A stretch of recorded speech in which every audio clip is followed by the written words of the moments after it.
Hello everyone, today we're going to be going over a couple problems of the chain rule. So first of all, we're going to go over a problem x plus 1 divided by x minus 5 whole over 3. Alright, so this is supposed to be on the basis of the chain rule. So what is the chain rule? Just a reminder of what we've learned about it. It's basically whenever you have to apply more than two rules of derivation. So here you're going to look at the problem and you're going to say, okay, I know that there's going to be the quotient rule, of course, because there's a numerator denominator of a fraction being divided, and then the power rule because it's whole raised to 3. So how can we apply the chain rule? You always have to do the outside part first and then go to the inside. So if that's the case, our outside is the power 3. So our power rule is going to be our outside first, and then the inside part, which is the quotient rule, is going to be the second one. So you first do your outside, then you go inside. Alright, so let's go outside. As per the power rule, you have to do the number itself, okay, whatever your x is. So in this question, our particular x is x plus 1 and x minus 5. And you have to subtract 1 from it, right? So it's going to be 2. Okay, so if we were just going to apply the power rule, that's how you do it. But now we have done the outside. All right, so now you're going to go inside.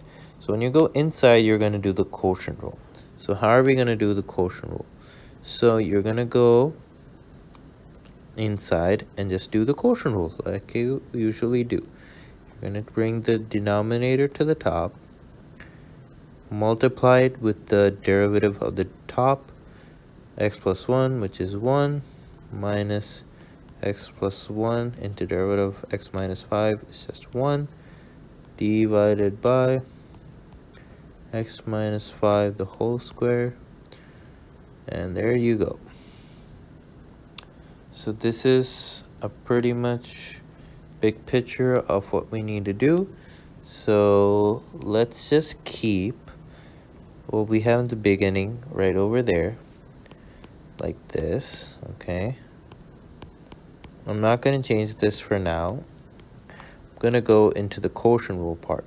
So x minus 5 into 1, that gives me x minus 5.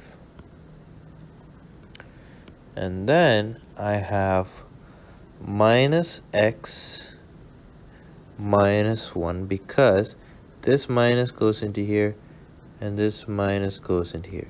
So that gives me minus x times 1 is minus x, and minus 1 times 1 is minus 1. Alright, divided by x minus 5 the whole square, and 3 x plus 1 divided by x minus 5 the whole square. Now, one thing you notice, you have positive x and a negative x. Those two cancel. You have negative 5 and negative 1. That gives you negative 6 divided by x minus 5 the whole square. Okay. Now, an interesting fact here, for these type of problems, you're always going to see these two denominators being the same. You just have to join their powers. So this is raised to 2 because of this, and this is a raised to 2. So we can join them and make them 2 plus 2. So how am I going to write that? So again, this whole fraction being raised to 2, sorry, I'll just put that there. There was 3 here, but what I was trying to show was this part. So this fraction here, this 2 here is symbolized for both this one and for this one. So basically, this is 3x plus 1 the whole square times negative 6 divided by these two x minus 5's got together, 2 plus 2 gives me 4. So x minus 5 raised to 4. And now you could multiply this 3 and this negative 6. That gives us negative 18 x plus 1 the whole square divided by x minus 5 raised to 4. And that should be your answer.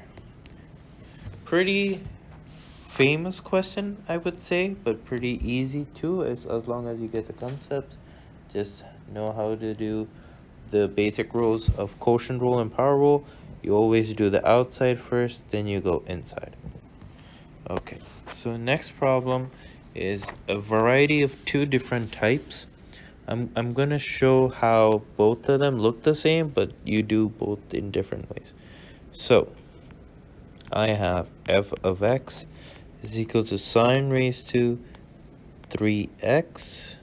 Okay, I'm gonna draw a column right here, and I have f of x is equal to sine x cubed.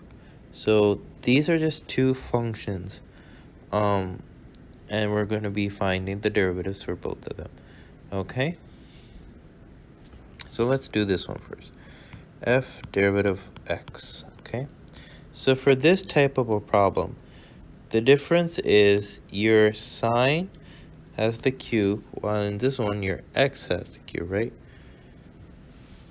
Like for this one, basically it's the trigonometry itself that has the big cube, while for the second one it's just normally, as normal problems, the x or the function, whatever's inside the bracket, is what is raised to a power. Okay, so what will make that a difference?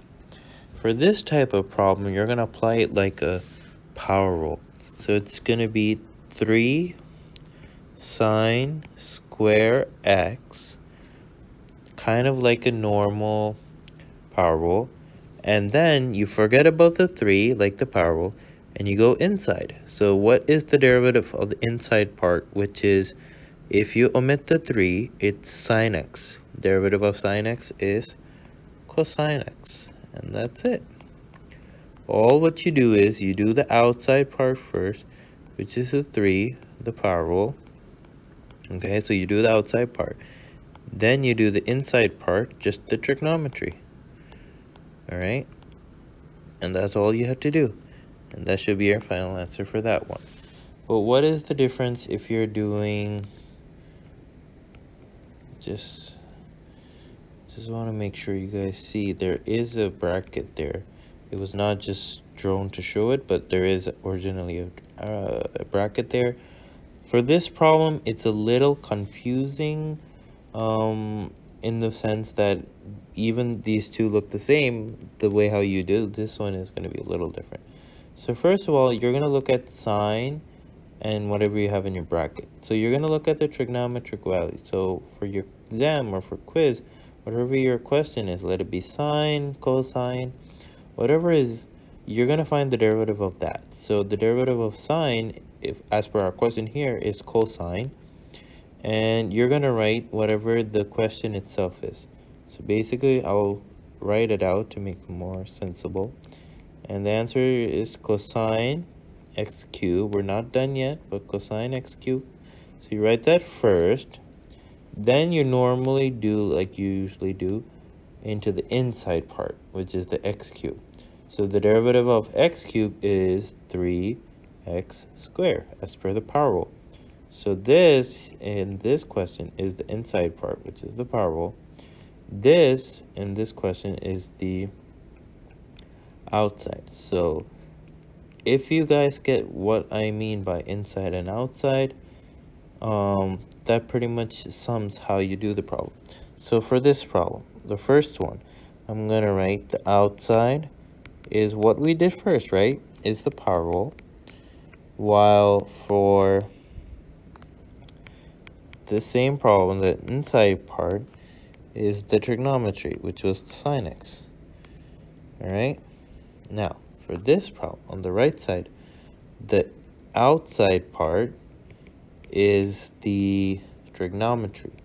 That's not inside the bracket, that's outside the bracket, right? So that makes sense. That's the outside part.